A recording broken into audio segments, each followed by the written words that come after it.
Amadoda ahlalisana naye ade abanabo ubunqwakunqwakwana ngolobuqondo uba benzeke njani uba lo mntu makube nqwanqwako.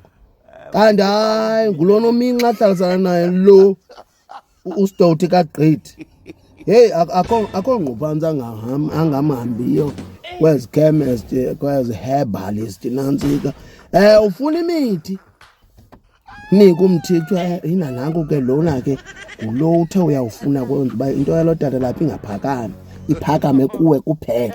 Yhu, aphinda tata enye into wezawumenza uba makabhatalele yonke le nto ilapha endlini.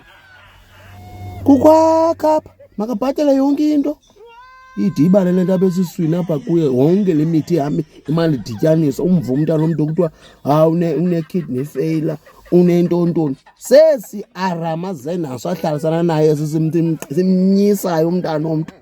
Yho, hayi siyamkroboza nantsika ngezi zinto azifakayo. Umntana omntu uphelelwa nayo imisebenzi unesimnyama. Zezi zinto zifaka ngonopatazana uhleli naye nguye lo. Yho, hayi